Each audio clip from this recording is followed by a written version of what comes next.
સુરત શહેરના હાડ સમાન ભાગા તળાવના અલગ અલગ વિસ્તારોમાં ગોડાઉનો રાખી નામાંકિત કંપનીના મોંઘી દાટ ડુપ્લિકેટ ઘડિયાળો વેચનારો પર કંપનીના કર્મચારી લાલગેટ પોલીસ સાથે મળી દરોડા પાડી લાખો રૂપિયાની મત્તા કબજે કરી હતી।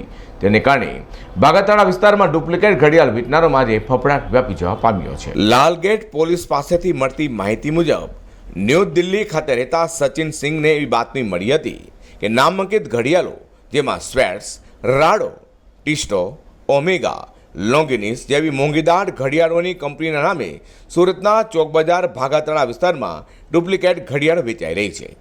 તે માહિતીના આધારે સચિન સિંઘે લાલગેટ પોલીસને સાથે રાખી ચોક બજાર મેઇન રોડ પર આવેલા સામે દેખાઈ રહેલા બાબા ઓપ્ટિકલ નામની દુકાનમાં દરોડા પાડ્યા હતા। સાથે ભાગાતળા મની ચેન્જર ઓફિસની બાજુમાં આવેલા ગોડાઉનમાં અને લાલગેટ ફેશન માચિસવાલા કોમ્પ્લેક્સના પહેલા માળે આવેલા દુકાનમાં દરોડા પાડી ત્યાંથી ફૈઝલ સોપરીવાલા, ફૈસલ વાડીવાલા અને મઝમિલ તબ્બુવાલાને ઝડપી પાડી તેઓ પાસેથી નામાંકિત કંપનીઓની 3,25,000થી પણ વધુની ડુપ્લિકેટ ઘડિયાળો કબજે કરી હતી અને તે વિરુદ્ધ કાયદેસરની કાર્યવાહી હાથ ધરી છે।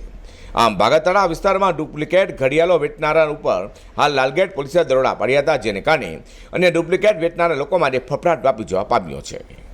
અઝર કુરેશી સાથે પ્રકાશવાળા।